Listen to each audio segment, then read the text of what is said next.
जितने भी हमारे शास्त्र और पुराण है, स्पेशली जो गरुड़ पुराण है, विष्णु पुराण है, वहाँ पर अगर आप देखेंगे तो मृत्यु का जो स्वरूप है, मरणासन व्यक्ति की जो भी अवस्था है और उसके कल्याण के लिए उसके अंतिम समय में किए जाने वाले जितने भी कृत्य होते हैं, जितने भी रिचुअल्स या जो भी क्रियाकलाप विभिन्न विभिन्न के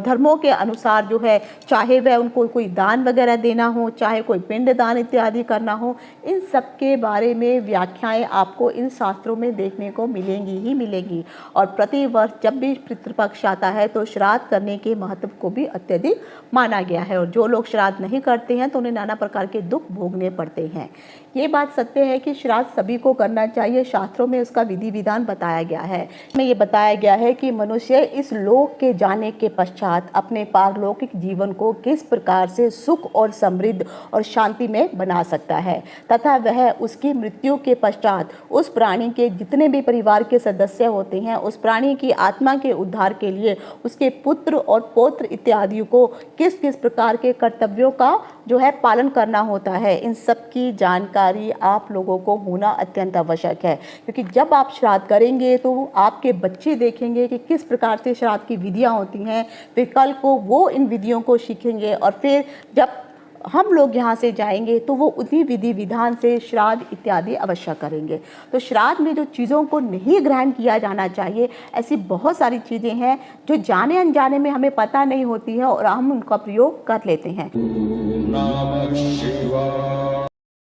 शास्त्रों के अनुसार जब भी हम लोग पितृ पूजन करते हैं तो पितृ पूजन के वक्त उनके लिए अनाज अवश्य बनाया जाता है, लेकिन कुछ ऐसे अनाज होते हैं जिनका प्रयोग कदापि नहीं करना चाहिए। ऐसे कौन से फल हैं, कौन से अन्न हैं, ऐसी कौन सी सब्जियां हैं जिनका निषेध शास्त्रों में पितृपक्ष के भोजन के लिए कहा गया है, तो उन सभी की जानकारी अब मैं आपको वीडियो में दे रही हूँ। शास्त्रों में अन्न और फल इनका भी बहुत अधिक महत्व बताया गया है। तो आखिर कौन से अन्न और कौन से फलों का प्रयोग आपको श्राद्ध करते समय करना चाहिए? फल, अन्न,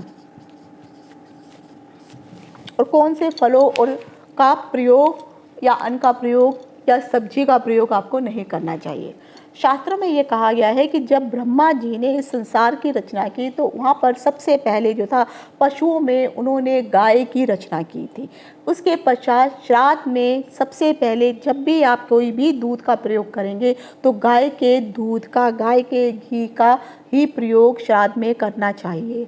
और साथ में जब आप पूजन करते हैं, तिलांजलि अर्पित करते हैं, तो उसमें जौ का प्रयोग करना अत्यंत आवश्यक है। धान का प्रयोग कर सकते हैं, तिल का प्रयोग, गेहूं का प्रयोग, मूंग की दाल, सावा, सरसों का तेल, तिल्ली का चावल, कंगनी आदि से पितरों को आप तृप्त कर सकते हैं। तो जो सरसों का तेल है, एक आप उसका दीपक जला सकते हैं, और फिर जो शुद्ध घी का भी एक दीपक आप पितरों के समक्ष आप जला सकते हैं। तो यहाँ पर भी उनके पितरों की आपकी जो फोटो रखी होती है, तो वहाँ पे ये 2 दीपक अगर आप जला के रखते हैं जिस समय आप अपने पितरों का श्राद्ध कर रहे हैं, तो ये अत्यधिक शुभ माना जाता है। और ये जो मैंने अभी आपको जो चावल और जो भी अन्न बताए हैं, तो इन अन्नों का प्रयोग भी अगर आप करते हैं और इनका भोग इत्यादि अपने पितरों को लगाते हैं, तब पितृ इससे अत्यंत प्रसन्न होते हैं। अब आ जाता है कि ऐसे कौन से फल होते हैं जिसका प्रयोग आपको करना चाहिए, या उन पेड़ों